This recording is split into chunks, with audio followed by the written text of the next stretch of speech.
सुंदरगढ़ जिला बणाई ब्लॉक सान गुगुआ ग्राम में जगन्नाथ मंदिर 10म वर्ष वार्षिक उत्सव और नामयज्ञ अनुष्ठित हो जाइछि।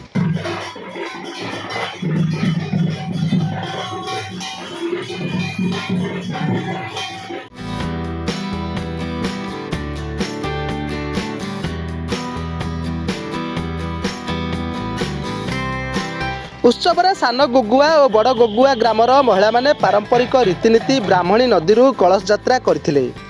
3 दिन धरी चलवाकू थिबा यज्ञ रे विभिन्न ग्राम तथा अन्य जिल्लारू संकीर्तन दल जोग देथिले। 3 दिन ग्राम रे उत्सव मुख होइथाए। उत्सव को डाक्टर बुधेश्वर षडंगी नेतृत्व नेइथिबा बेले ग्रामर समस्त बासिंदा एथिरे सहयोग करथिले।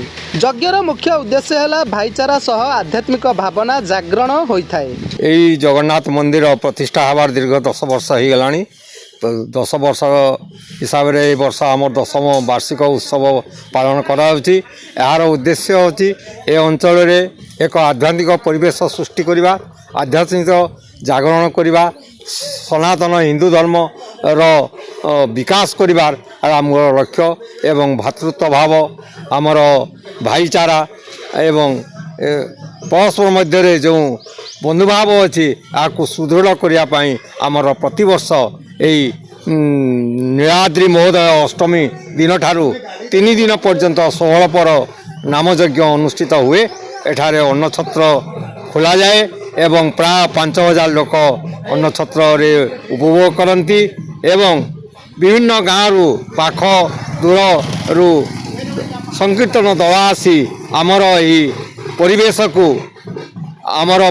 को राममय श्रीकृष्णमय राधाकृष्णमय रे परिणत करी एई अंचल आमर आध्यात्मिक विकास करिवारे सहाय्य करती। आम ग्राम सबू लोक मिसिकी आमे एटी गोटे जगन्नाथ मंदिर प्रतिष्ठा करिछु, जहाँकि पुरीर जगन्नाथ मंदिर पर सब देवादेवी पार्श्व देवता रखी बाटमंगला हनुमान से भगवान शिव शनि एवं कमला विमला लक्ष्मी सहित एकमात्र आमर बणई अंचल यहीटा ही संपूर्णांग श्रीक्षेत्र को आप उपभोग करेंगे। ये 4 दिन धरी आमर 10म वार्षिक प्रतिष्ठा उत्सव हम।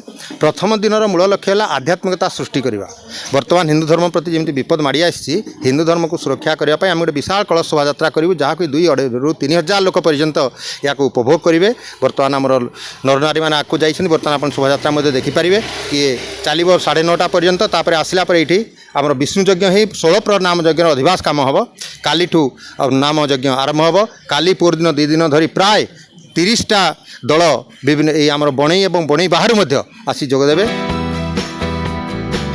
उक्त मंदिरटी पुरीर श्री मंदिर भली रीतिनीति रे पूजार्चना होइथाए। सुंदरगढ़ जिला बणाईरू ब्यूरो रिपोर्ट न्यूज इंडिया।